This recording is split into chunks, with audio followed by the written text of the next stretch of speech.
Adrien Quatennens, député de la France Insoumise. Merci d'être en direct sur CNews. Alors pour Jean-Luc Mélenchon, François de Rugy est, je le cite, le ministre des apparences écologiques. Qu'a-t-il voulu dire exactement ?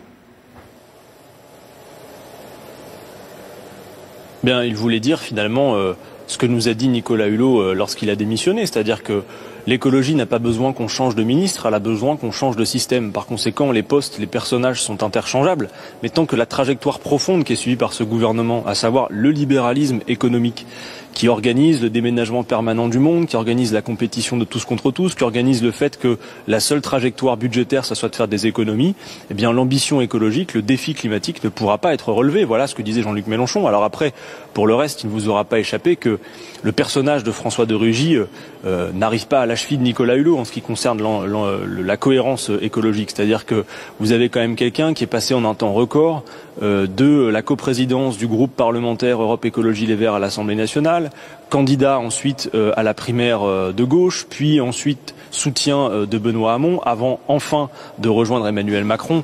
Bon, on voit bien que du point de vue de la cohérence, là, en l'occurrence, il y a plus d'opportunisme qu'autre chose. Alors, Nicolas Hulot a confirmé par sa démission un diagnostic grave que nous avions posé, qui est que l'écologie n'est pas compatible avec le libéralisme. Je ne pense pas qu'elle soit davantage compatible avec l'opportunisme. Voilà ce que nous disons. Alors, les rapports entre les députés de la France Insoumise et François de Rugy ont souvent été très tendus dans l'hémicycle. Que lui reprochez-vous ?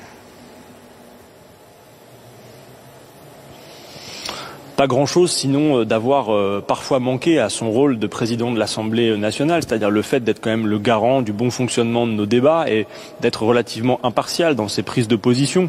C'est vrai que ça a parfois été tendu entre lui et nous. Je pense par exemple, justement pour parler d'écologie, à une séance de questions au gouvernement pendant laquelle mon collègue Loïc Prudhomme, qui est chargé avec Mathilde Panot, qui, je le dis au passage, est notre candidate pour le Perchoir, posait une question sur le bilan de Nicolas Hulot depuis un an. Et on le mettait un peu face à ses contradictions, lesquelles d'ailleurs il les a reconnues lui-même en démissionnant. Et dans la minute après cette question, vous aviez Monsieur de Rugy qui écrivait sur son compte Twitter « Un député d'extrême gauche vient d'haranguer Nicolas Hulot ». C'est-à-dire donc vraiment quelqu'un d'assez frontal avec nous, il faut le dire, alors que son rôle est plutôt d'être le garant du calme et de la bienséance dans nos débats. Bon voilà, après pour le reste, eh bien maintenant il est ministre. J'ai presque envie de lui souhaiter la même chose que lui souhaite Nicolas Hulot, c'est-à-dire beaucoup de bonheur. Mais et d'ailleurs je pense qu'il est très heureux d'être à cette place, mais finalement son bonheur nous intéresse assez peu. C'est qu'il y a un véritable chaos, en l'occurrence en matière de défi climatique. C'est un défi à la fois tragique, au sens où, et Nicolas Hulot l'a répété, ça peut nous emmener au fait que cette planète ne soit plus vivable pour l'humanité. On en est là.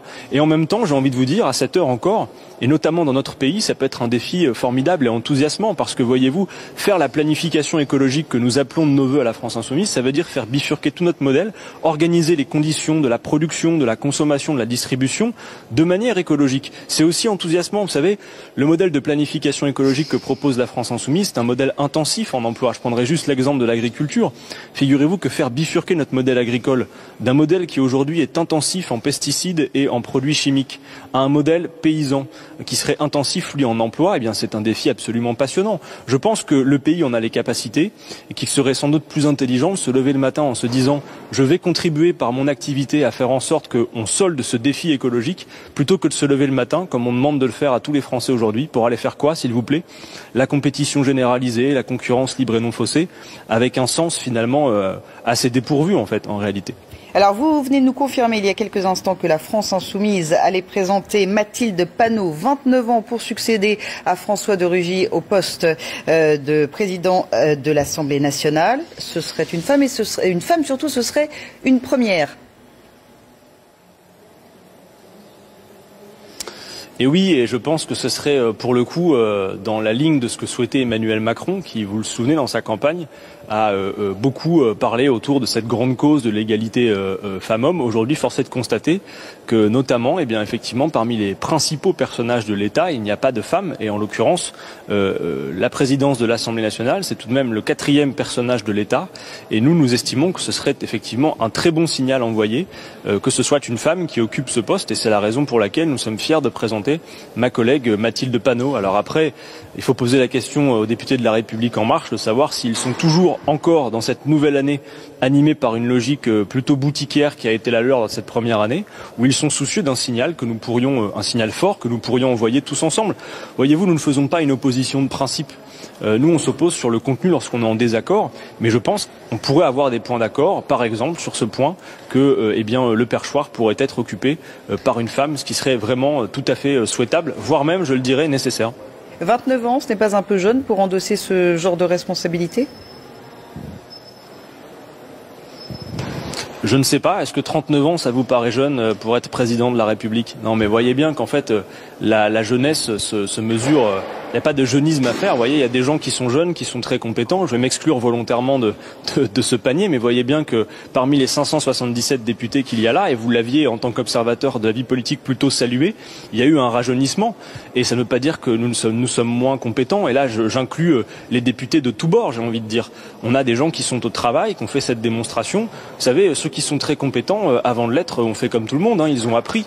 Donc non, moi je pense véritablement que ça serait un succès. En plus, je peux vous dire que connaissant Mathilde Panot, je suis assez persuadé du fait qu'elle serait très bonne à ce rôle et assurerait pour le coup le fait que les débats se passent dans de bonnes tenues et que tout le monde soit correctement respecté, majorité comme opposition. Merci beaucoup Adrien Quatennens.